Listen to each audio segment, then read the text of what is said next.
갈수록 살기가 참 많이 힘들죠. 신앙생활 하기도 많이 어렵고요. 왜 그럴까요? 왜 갈수록 점점 살기가 편해야 되고 또 신앙생활 하기도 나아져야 할 텐데 갈수록 살기는 어려워지고 신앙생활도 결코 쉽지만 않다는 것을 우리가 느낄 수 있습니다. 그 이유가 뭘까요? 사도 바울은 디모데후서 3장 1절에서 그 이유를 이렇게 이제 말하고 있습니다. 너는 이것을 알라. 지금 명령을 하고 있죠. 외치고 있습니다. 너는 이것을 알라. 말세에 고통하는 때가 이르러. 우리는 지금 종말의 때에 살고 있습니다. 그렇기 때문에 우리가 살고 있는 이때는 고통하는 때라는 것입니다. 그렇기 때문에 살기가 힘들고 신앙생활하기도 어려운 것입니다. 그러면은 이 고통하는 때에 어떤 일들이 구체적으로 일어나게 될 것인가? 사도 바울은 디모데후서 3장 2절 이하에서 그 사실을 이제 얘기하고 있습니다. 사람들이 자기를 사랑하며 돈을 사랑하며 자랑하며 교만하며 비방하며 부모를 거역하며 감사하지 아니하며 거룩하지 아니하며 무정하며 원통함을 풀지 아니하며 모함하며 절제하지 못하여 사나우며 선한 것을 좋아하지 아니하며 배신하며 조급하며 자만하며 쾌락사랑하기를 하나님 사랑하는 것보다 더하며. 종말의 때 이런 일들이 일어난다는 거예요. 그러니까 우리가 살기도 힘들고 신앙생활하기도 어려운 것입니다. 자, 그러면 우리는 어떻게 해야 할까요? 이렇게 살기도 힘들고 신앙생활하기도 어려운 이 시대를 살아가면서 우리는 어떻게 이 문제를 극복하며 살아야 되겠고 신앙생활을 할 수가 있을까요? 사도행전 7장 38절에 보면은 이스라엘 백성들이 광야 생활 40년 생활을 하거든요. 근데 그 광야 40년 생활하는 것을 뭐라고 그러냐면 광야 교회라고 그렇게 표현하고 있습니다. 그러니까 이스라엘 백성들이 그냥 40년 생활한 것이 아니라 그것이 교회라는 겁니다. 이 이야기는 뭐냐면 오늘 우리 교회가 이 세상을 살아가면서 신앙생활하는 이 모습이 이스라엘 백성들의 40년 광야 생활과 같다라고 하는 것을 우리에게 말씀해 주고 있는 겁니다. 광야 40년의 생활은 하나님께서 그들을 인도해 주셨고 보호해 주셨고 그들에게 사랑을 베풀어 주신 기간이었습니다. 그래서 40년 광야의 생활을 하면서 살아가면서도요, 그들은 죽지 아니하고 살아서 가나안 땅에 다 들어갈 수가 있었던 것입니다. 오늘 우리도 마찬가지입니다. 우리가 이 세상에 아무리 살기 힘들고 믿음을 지키기 어렵고 고난 속에 광야라 한다 할지라도 우리가 하나님을 바로 알고 또 하나님을 의지하며 산다면 우리는 결코 두려워할 필요가 없습니다. 왜? 광야교회에서 하나님이 이스라엘 백성들을 인도하시고 보호하시고 그리고 그들을 사랑해 주셨기 때문입니다. 하나님의 자녀인 우리가 인생을 살아가면서 무서워하고 두려워 떠는 것은 절대로 문제가 커서 그런 것이 아닙니다. 눈에 보이는 현상만을 보고 하나님을 보지 못하기 때문에 그렇습니다. 하나님을 신뢰하지 못하기 때문에 그렇습니다. 우리가 믿는 하나님이 어떤 하나님인가 하는 것을 바로 알지 못하기 때문에 우리가 두려워 떠들고 그리고 우리 마음속에 혼란이 오게 되는 것입니다. 그래서 모세는 무서워하며 두려워 떠는 이스라엘 백성들을 여기까지 인도하신 하나님이 어떤 분이신지를 가르치고 있습니다. 본문에 보면은 모세는 우리가 믿는 하나님을 뭐라고 그러냐면은 사자를 내 앞서 보내어 길에서 너를 보호하여 너를 내가 예비한 곳에 이르게 하리니 이렇게 말씀하고 있습니다. 그러니까 모세가 이스라엘 백성들에게 뭐라고 얘기하냐면은 우리 하나님은 너희들을 보호하시고 인도하시는 하나님이시라는 겁니다. 그러니까 이 말은 내가 믿는 하나님은 나를 보호하시고 인도하시는 하나님이시다. 지금 이런 이야기를 하고 있는 겁니다. 그러므로 여러분 광야 같던 이 세상에서 살아가는 우리들에게 가장 중요한 것은 하나님을 바르게 믿는 것이고요, 그분을 신뢰하는 것입니다. 그렇게 할 때 우리는 이 세상에서 아무리 어렵고 힘든 세상이고 종말의 시대를 살아간다 할지라도 하나님의 역사하심의 은혜를 누릴 수가 있는 것입니다. 자, 오늘 본문에서는 하나님께서 어떻게 하는 것이 바르게 믿는 것이고 그리고 또 그렇게 믿을 때 하나님은 어떤 복을 주실 것인가 하는 것을 우리에게 말씀하고 있습니다. 자, 그래서 첫 번째로 우리가 생각할 것이 무엇이냐면 무엇이 하나님을 바르게 섬기는 것인가 라는 것입니다. 본문 25절에 보면은 내 하나님 여호와를 섬기라 이렇게 말씀합니다. 하나님의 백성이 하나님을 섬기는 것은 당연한 것입니다. 그분을 섬긴다고 해서 그것이 우리의 공로가 되는 것이 아닙니다. 우리에게 상급을 가져다 주는 것도 아닙니다. 왜냐하면 우리는 그분을 섬기기 위해서 창조되었고 우리는 그분에게 예배를 드리기 위해서 구속함을 받았다는 사실입니다. 어떻게 하는 것이 하나님을 바르게 섬기는 것일까요? 여호수아서 24장에 보면은 광야 40년 생활을 한 여호수아가 가나안 정복을 다 마치고 난 이후에 그가 마지막 고별 설교를 합니다. 그래서 이스라엘 백성들 모두를 세겜 땅에 모아놓고서 여호수아가 이런 말로 이제 고별 설교를 시작하는 거예요. 여호수아서 24장 14절입니다. 그러므로 이제는 여호와를 경외하며 온전함과 진실함으로 그를 섬기라. 하나님을 섬기라는 거예요. 온전함과 진실함으로. 그러면서 말하기를 너희의 조상들이 강 저쪽과 애굽에서 섬기던 신들을 치워버리고 여호와만 섬기라고 그렇게 말씀합니다. 이 말씀 속에서 우리는 어떻게 섬기는 것이 하나님을 바르게 섬기는 것인가 하는 것을 알 수 있습니다. 그 여호수아가 먼저 한 말이 무슨 말이냐면 우상을 제거하라는 겁니다. 너희들이 하나님을 바르게 섬기길 원하느냐? 그러면 너희들에게 있는 우상을 제거하라는 것입니다. 여기에 그 말씀을 너희의 조상들이 강 저쪽과 애굽에서 섬기던 신들을 치워버리고 이렇게 말하고 있는 겁니다. 자, 본문 24절에서도요 너는 그들의 신을 경배하지 말며 섬기지 말며 그들의 행위를 본받지 말고 그것들을 다 깨트리며 그들의 주상을 부수고라고 그렇게 말하고 있습니다. 이 말씀도 역시 우상을 제거하라 그런 말씀 아닙니까? 우상을 제거할 때에야 비로소 우리는 하나님을 온전히 섬기는 그런 자리에 설 수가 있는 겁니다. 우상이 존재할 때 그때 하나님을 향한 온전함과 진실함의 섬김은 불가능한 것입니다. 여러분, 성경에서 말씀하시는 우상이 무엇인지 아시지요? 우상은 예수 믿기 전에만 있는 것이 아닙니다. 여러분이 예수를 믿고 난 다음에도 여러분 안에 우상이 있다는 것을 아셔야 됩니다. 내 삶 속에 우상이 존재하고 있다는 것을 기억하셔야 됩니다. 무엇이 우상입니까? 하나님이 받으셔야 할 공로를 내가 차지하는 것이 우상입니다. 어렵고 힘들 때 인생이 고난의 바람에 시달려서 내 삶이 이리 흔들리고 저리 흔들리고 하고 있을 때 우리는 하나님 앞에 매달립니다. 하나님, 저를 좀 도와주십시오. 하나님, 내 손을 잡아주십시오. 내 가족을 붙들어 주십시오. 내 사업을 기억해 주십시오. 갈릴리 풍랑으로 제자들이 두려워하며 예수님께 간구했던 것처럼 우리도 그렇게 기도합니다. 그랬더니 하나님께서 도움의 손길을 우리에게 펼치셔서 내 삶이 안정되기 시작하고 어려웠던 일들이 해결되기 시작합니다. 그때 우리는 너무나도 쉽게 우리들의 기도를 망각한다는 것입니다. 하나님께서 나를 도와주셨다는 사실을 망각하고 모든 것의 성취를 자신에게 돌리기 시작하는 겁니다. 내가 열심히 노력하고 힘을 썼더니 이렇게 성취했다고 삶의 모든 영광을 자기에게로 돌리기 시작하는 것입니다. 그 순간부터 나의 삶 속에 나라는 우상이 나를 지배하기 시작하는 겁니다. 하나님은 우리가 하나님을 섬김으로 삶을 살아가도록 지으셨단 말이에요. 그러므로 우리는 하나님을 섬기는 것은 마땅한 일입니다. 그럼에도 그 자리에 나를 세우기 시작할 때 내가 우상의 자리에 서게 되는 것입니다. 현대인들에게 있어서 큰 우상 중에 하나가 바로 뭐냐면 바로 이거예요. 나라는 겁니다. 전부 다 이 마음속에 내 삶 속에 내가 다 나를 차지하고 있습니다.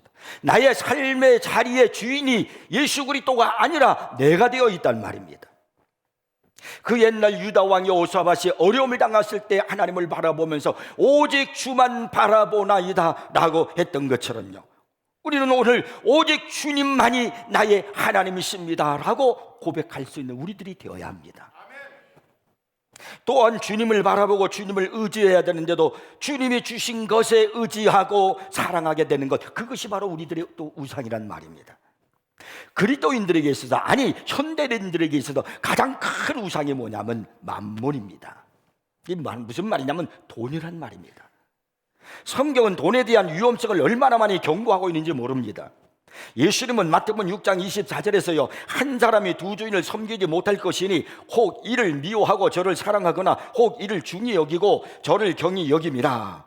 너희가 하나님과 재물을 겸하여 섬기지 못하니라고 이렇게 말씀하셨습니다. 지금 예수님께서 여기 뭐라고 그랬냐면요, 하나님과 재물을 겸하여 섬기지 못한다는 겁니다. 신은 하나밖에 없죠. 주인은 하나밖에 없어요. 그러니까 여기서 주님께서 말씀하시는 재물이 뭐냐면, 이것은 단지 돈을 말하는 것이 아니고요, 만몬입니다. 돈신을 말하는 것입니다. 우상을 말하는 것입니다. 사람들이 주님과 하나님과 그리고 돈은 돈신이에요. 이걸 겸하여 섬길 수가 없다는 겁니다. 하나님이 내 인생의 삶의 주인이든지 아니면 돈이 내 인생의 주인이든지 둘 중에 하나일 수밖에 없다는 겁니다. 이 시대 최고로 무서운 우상, 최고의 우상이 뭐냐면 돈이란 말입니다. 사도 바울은 디모데전서 6장 9절 10절에서 이렇게 말하고 있습니다. 부하려 하는 자들은 시험과 올무와 여러 가지 어리석고 해로운 욕심에 떨어지나니 그 사람으로 파멸과 멸망에 빠지게 하는 것이라. 돈을 사랑함이 일만하게 뿌리가 되나니 이것을 탐내는 자들은 미혹을 받아 믿음에서 떠나 많은 근심으로써 자기를 찔렀도다.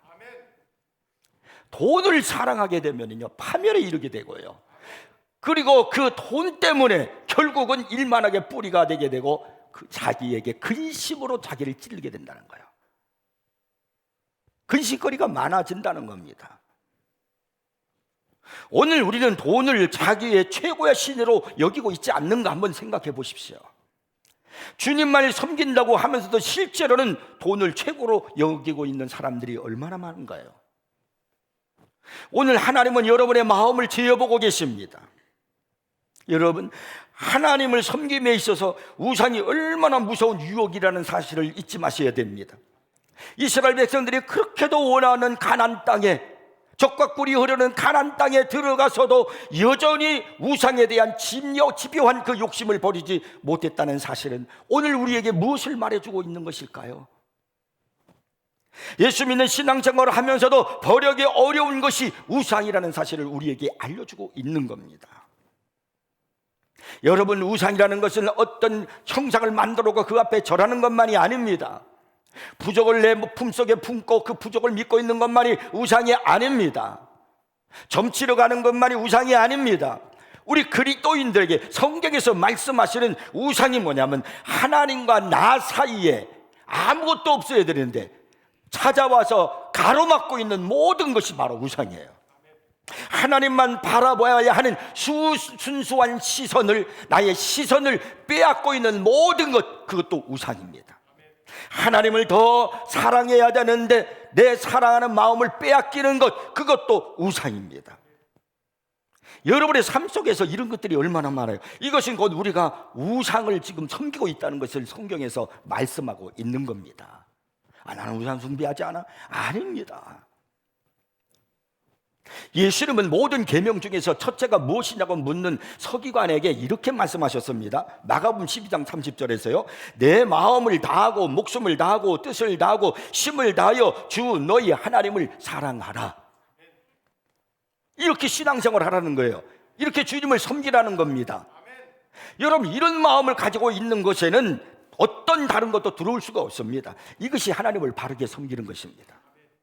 여호수아가 그때 고별 설교를 하면서 여호수아서 24장 15절에서 그는 이렇게 마지막 말을 합니다. 너희가 섬길 자를 오늘 택하라. 오직 나와 내 집은 여호와를 섬기겠노라. 여호수아가 오직 나와 내 집은 여호와를 섬기겠노라 라고 말하는 것은요, 앞으로 그렇게 하겠다라고 하는 미래형의 말을 하고 있는 것이 아닙니다. 여호수아의 이 말은 지속적인 행동을 의미하고 있는 것입니다. 그것은 과거를 포함하고 또한 현재와 미래도 내포하고 있는 말입니다. 그러니까 여호수아는 나는 여호와를 섬기기로 이미 선택했다. 그리고 나는 지금도 동일하게 그 길을 행하여 여호와를 섬기고 있다. 또 뿐만 아니라 앞으로도 계속해서 내 임종의 순간이 올 때까지 그 여호와를 섬길 것이다 라고 고백하고 있는 것이 바로 이 말이에요. 저는 여러분도 이 고백이 되기를 주의 이름으로 축복합니다. 여러분, 하나님을 바르게 섬기는 것이 무엇인가? 우상을 제거하는 거예요. 먼저 여러분이 우상을 제거하셔야 됩니다. 내 안에, 내 삶 속에서 내가 하나님을 섬기는 것에 있어서 하나님보다 더 사랑하는 것, 내가 오직 주만 바라봐야 되는데 주님을 바라보지 못하고 내 시선을 빼앗아가는 것, 다 우상입니다. 그리고 또 뿐만 아니라 오늘 본문의 21절에 보면은 너희가 삼가 그의 목소리를 청종하고, 그런 말씀이 있고요. 22절에 보면은 내가 그의 목소리를 잘 청종하고 내 모든 말대로 행하면 이라는 말씀도 있어요. 이게 무슨 말입니까? 하나님 말씀을 듣고 순종하라 그 말이에요. 이게 하나님을 바르게 섬기는 거예요. 매일 오셔서 하나님 말씀을 듣고 그냥 가버리면 아무런 의미가 없어요. 그게 바르게 섬기는 게 아닙니다. 말씀을 들었으면 그 말씀에 순종하는 삶을 살아야 할 줄로 믿으시기 바랍니다. 광야 같은 세상을 살고 있는 우리들이 어렵고 정말 살기 어렵고 투쟁이요, 신앙생활을 하기도 웬 유혹이 많고, 그렇게 우리에게 많은 것들이 하나님 앞에 가까이 가지 못하도록 사탄이 역사하는지 모릅니다. 이런 세상 속에서 여러분, 어떻게 이 어려움을 이기고 신앙생활을 바르게 할 수 있는가? 오늘 이 말씀을 기억하고 우리 사랑하는 성도 여러분들이 하나님을 바르게 섬기기를 바랍니다. 그 다음에 두 번째는 하나님을 섬기는 자에게 복을 약속하고 있다는 겁니다. 자, 보면 25절, 26절을 보십시오. 하나님을 섬기는 자에게 실제적인 삶에서 채우시는 복을 주시겠다고 말씀하고 있습니다. 내 하나님 여호와를 섬기라. 그리하면 여호와가 너희의 양식과 물에 복을 내리고 너희 중에서 병을 제하리니 내 나라에 낙태하는 자가 없고 임신하지 못하는 자가 없을 것이라. 내가 너의 날수를 채우리라. 첫째가 뭐냐면 너의 양식과 물에 복을 내리신다는, 그 복을 주신다는 겁니다. 그렇습니다. 그분은요, 날마다 먹는 우리의 떡, 즉 우리의 일용할 양식에 복을 내리실 것이고요, 우리에게 필요한 것들을 그때 공급해 주실 것입니다. 그러니까 우리의 삶을 부족하지 않도록 풍성하게 채워 주신다, 그런 말입니다. 이 하나님이 주시는 복이에요. 근데 그냥 그렇게 하시는 것이 아니라 우리의 믿음을 보고 그렇게 하실 것입니다. 내 삶이 지금처럼 될 수 있었던 것은 그분을 믿는 내 믿음 때문입니다. 그분을 믿는 내 신앙이 커질수록 내 삶은 그분이 원하시는 방향으로 더욱더 성장해 갈 것입니다. 영적인 차원에서만 생각하지 마십시오. 물론 하나님을 믿는 내 신앙에는 영적인 측면도 있지만 실제적인 측면도 있습니다. 오늘 본문이 말씀하는 이 축복은 실적인 측면에 대해서 말씀하고 있는 겁니다. 이스라엘 백성들을 보십시오. 그들이 하나님이 이끄시는 대로 하나님을 믿고 따라갈 때 그들에게 양식도 풍성하게 주셨고 물도 주셨고 그들의 의복이 해하지 않도록 해주셨습니다. 날마다 만나를 풍성하게 주시고요, 심지어는 고기가 먹고 싶을 때는 메추라기를 풍성하게 보내주셨어요. 하나님은 언제나 이렇게 하나님을 섬기며 따라가는 자에게 그 백성들의 생활을 책임져 주시는 겁니다. 그러므로 여러분, 광야 같은 생활을 하고 있는 우리들, 종말의 때에 살아가는 우리들이 어떻게 살아야 될 것인가? 그것은 하나님을 신뢰하고 그분을 따라가는 겁니다. 우리는 먼저 항상 그의 나라와 그의 의를 구하며 살아가면요, 그분이 이 모든 것을 더해 주실 줄 믿으시기 바랍니다. 여러분의 믿음대로 하나님이 역사하시는 거예요. 이 축복을 주신단 말이에요. 그 다음에 두 번째 복이 뭐냐면 너희 중에서 병을 제하신다고 했습니다. 우리는 최고로 발전된 그런 의료시설 속에서 살고 있지만 여전히 지금도 병으로 인하여 사망하는 사람들이 얼마나 많은지 모릅니다. 여전히 많은 여러 가지 암과 혈관의 병들, 또 알 수 없는 질병들, 또 우리 시대에 수년 동안 코로나가 와가지고 얼마나 많은 사람들이 생명의 그 목숨을 잃었습니까? 이러한 현실 속에서 너희 중에서 병을 제하신다는 이 말씀은 우리에게 얼마나 큰 위로가 되고 소망이 되는 줄 모릅니다. 근데 여러분, 여기서 주님이 말씀하신 그 병이라는 말이 있잖아요.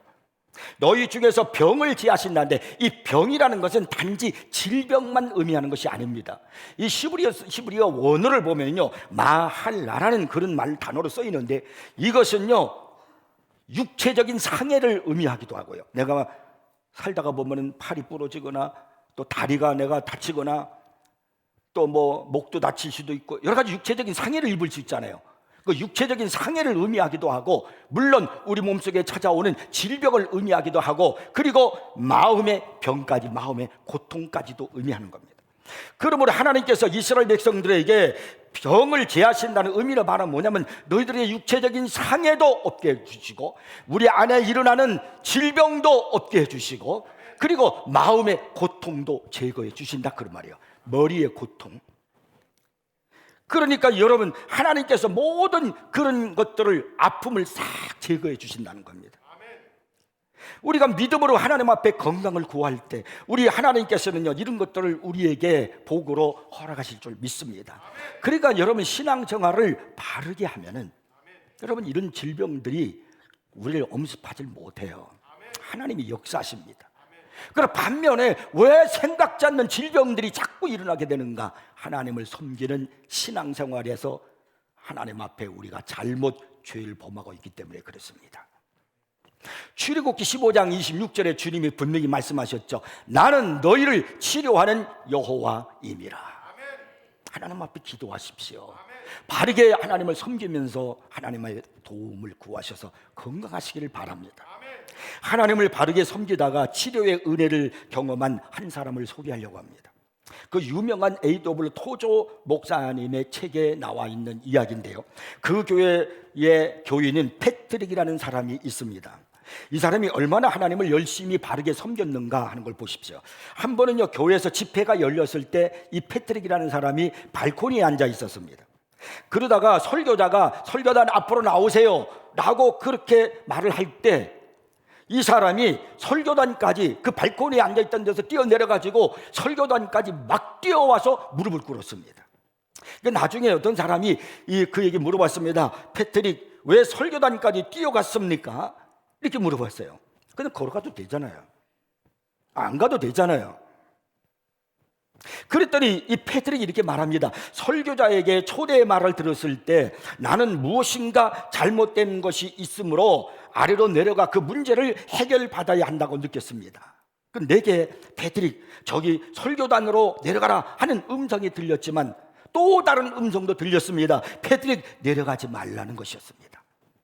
나는 이 두 번째 음성이 누구의 음성인지 알았습니다. 바로 마귀의 음성이었습니다. 꼭 하나님께서 하신 말씀에는 하나님 말씀만 들리는 게 아니에요. 마귀가 속삭이는 소리도 있다는 걸 아셔야 됩니다. 에덴 동산에 있는 아담과 하와에게 하나님께서는요, 여기 있는 모든 그 동산에 있는 실과를 먹되 선악을 알게 하는 열매는 먹지 말라, 이게 하나님의 음성이에요. 근데 그 음성만 있는 게 아니에요. 마귀는 내가 따먹어도 괜찮다, 이렇게 또 음성이 들려온단 말이에요. 그래서 나는 두 번째 음성이 누구의 음성인지를 알았습니다. 그래서 나는 설교단까지 걸어서 가지 않고 뛰어갔습니다. 왜냐하면 내가 설교단으로 간다는 것을 마귀에게 보여주기 위해서였습니다. 저 얼마나 대단한 열정과 하나님을 향한 믿음인가를 우리가 알 수 있잖아요. 이 사람 패트릭은요, 최고급 호텔에서 주방장으로 일을 했습니다. 그와 그의 아내에게는 20대의 아들 로렌스가 있었지만은 그 젊은이는 태어날 때부터 걷지를 못했습니다. 패트릭은 하나님이 아들을 고쳐주실 것이라고 믿었지만은 그분은 고쳐주지 않으셨습니다. 어느 날 그는 하나님께 제 아들이 치료될 때까지 저는 아무것도 먹지 않겠습니다 라고 말씀을 드렸습니다. 그것을 한 그의 아내가 그에게, 패트릭, 그것은 지혜로운 방법이 아니라고 생각해요, 이렇게 말을 했어요. 그때 패트릭이 하는 말이, 하나님과 내게 맡기세요, 이렇게 대답을 했습니다. 그리고 그는 출근을 했습니다. 첫째 날은 그렇게 나쁘진 않았지만 둘째 날과 세 번째 날은 정말 힘들었습니다. 상류층이나 드너드는 그 최고급 레스토랑에서 상류층 손님들이 먹을 환상적인 음식을 그가 만들고 접시에 담고 있었으니 얼마나 힘들었겠습니까? 하지만 그래도 계속 버티면서 아내에게, 로렌스가 고침받을 때까지 나는 금식해요, 하나님을 의지하는 것입니다, 이렇게 그가 고백을 했습니다. 어느 날 아침 그는 방 안을 꽉 채우는 것 같은 아내의 비명소리가 들렸습니다. 아내가 있는 방 안으로 뛰어들어가 무슨 일이에요? 이렇게 물었더니요, 아내는 보세요 이렇게 말하는 거예요. 그래서 이 패드릭이 보았더니 그의 아들 로렌스가 완전히 고침을 받아서요, 온 방을 뛰어다니고 있더라는 겁니다.